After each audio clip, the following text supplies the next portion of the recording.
Hello, Anuja. Glad to have you at, and I'm disturbing you in the middle of the day, but just wanted to quiz you a little bit.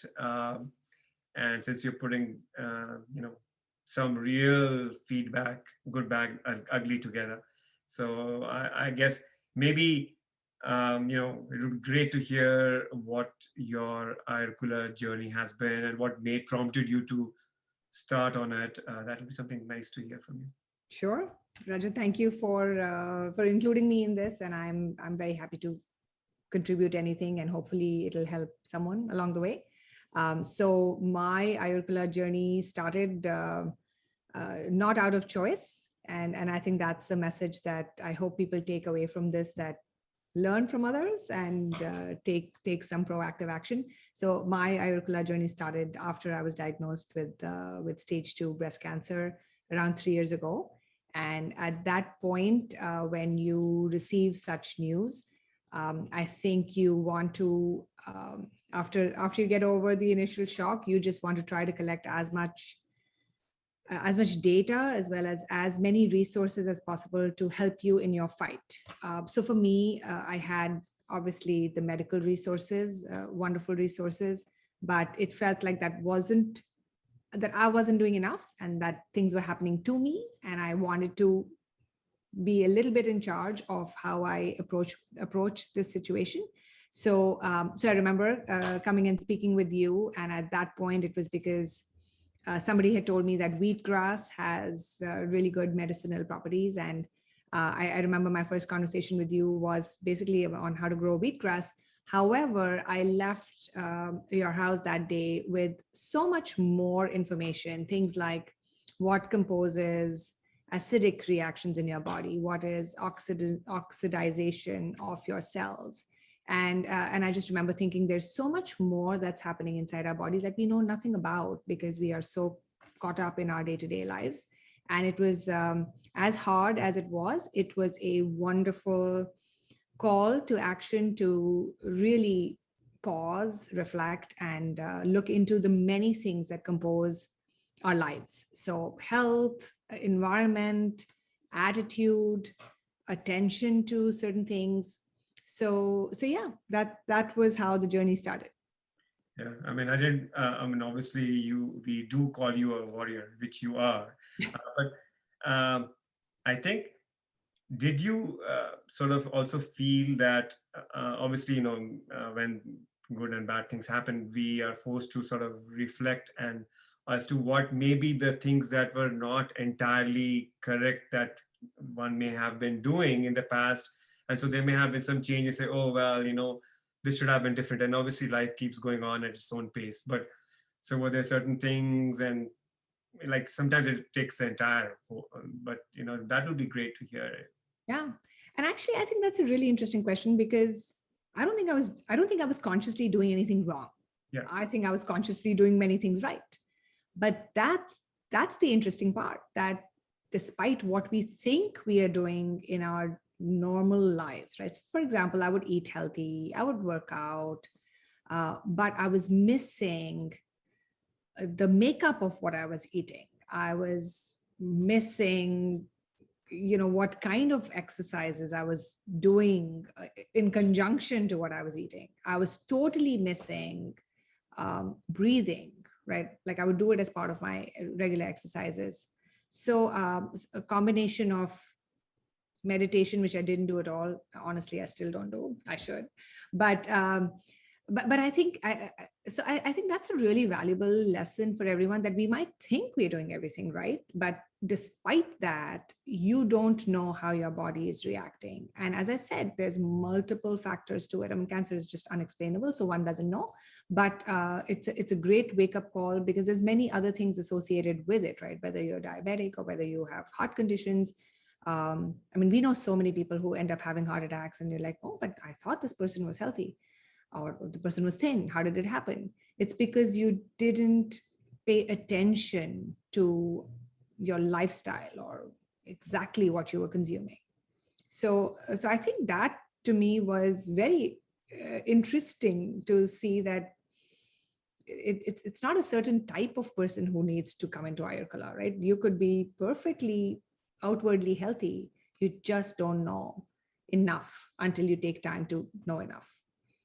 Right. And it could be something as mundane as even how and in what one is cooking, right? It just could be a whole plethora of things unbeknown to us that are, conniving cumulatively Yes. to show up as something emergent, which is, becomes ultimately suddenly, an acute crisis, right? Yeah.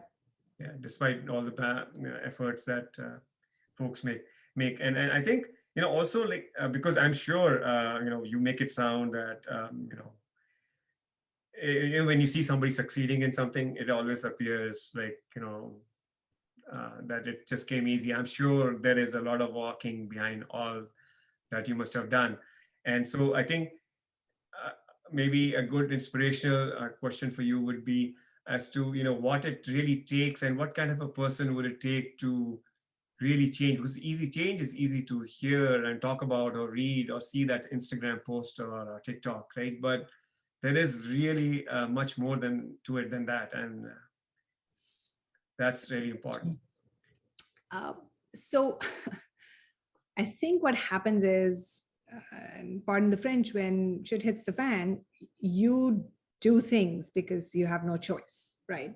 So I went cold turkey, again, under a lot of great guidance from you, quit sugar, quit dairy, went plant-based, started cooking in cast iron, right? There's like lots of things, but it was, gave up red wine, but it was literally cold turkey because my life depended on it.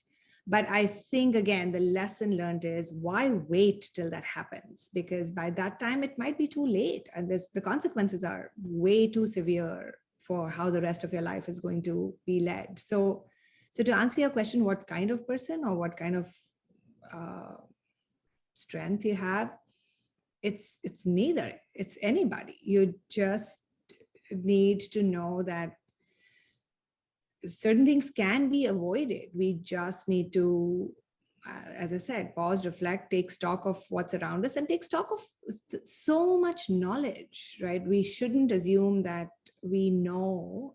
We should take time to find out. And I think you present everything in easy packages, easy consumability. All we have to do is listen.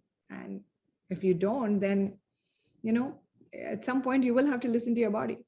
Yeah, I think the challenge that that we face at Ayurkula, and I'm sure you would sort of agree, is that when you speak to people who are not actually facing an acute life crisis, but clearly that there is a problem which we ignore. We may be easily resorting to a pill for any metabolic issue, and so we just forget about it and let it keep going on.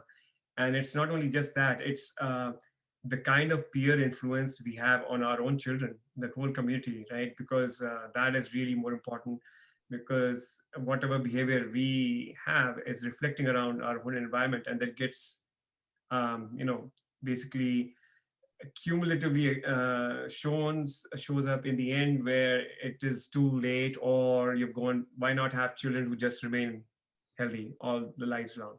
So I think I would really look for advice as to how we can encourage and help the community participate. So it's not like just listening and doing it, but participating in sort of being that peer influence. How maybe what would be a good way to do that?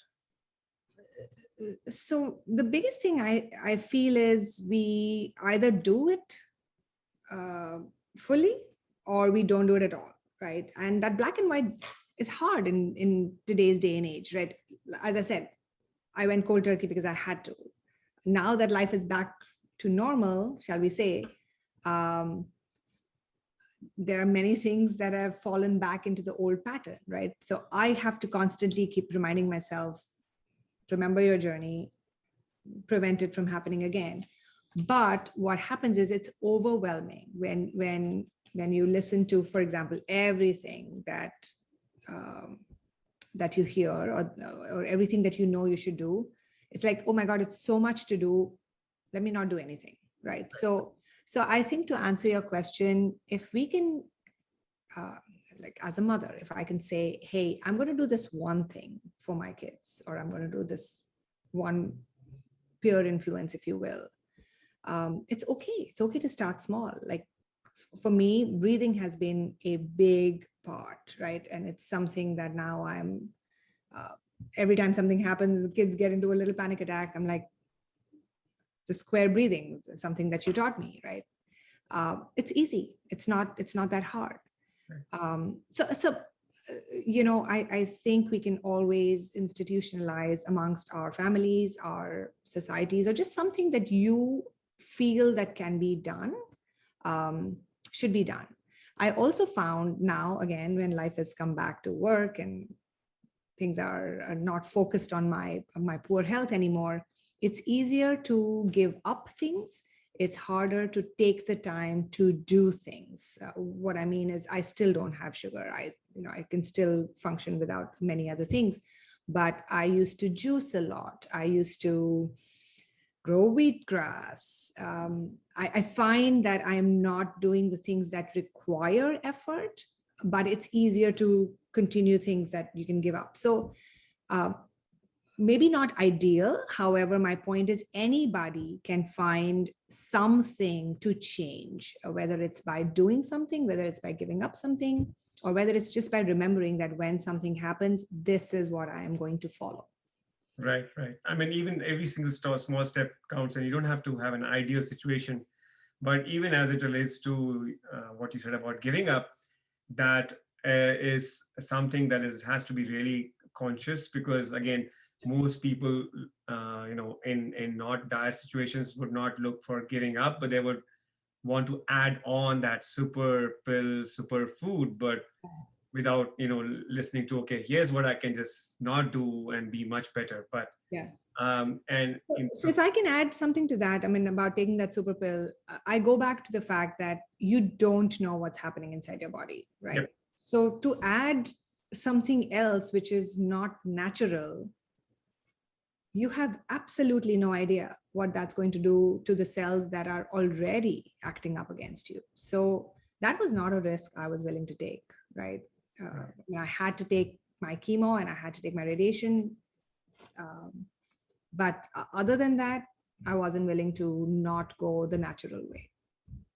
Yeah, I think you definitely would remain kind of an inspiration for a lot of folks around you, and at the Ayurkula community, because the fighter that you are. So we do look for your participation and sometimes honest words for people who are not willing Absolutely. to introspect. But yeah, even breathing, right? Just that sigh. It's such a big thing, and but so with that, I would say it was a pleasure to have you, and thanks for your time. And Thank you for everything you are doing for the community, for the kids, for the seniors, which you do for, just out of the goodness of benefiting the community. I think this is a wonderful initiative, and I wish more people would participate in the gifts that you're giving through Ayurkula.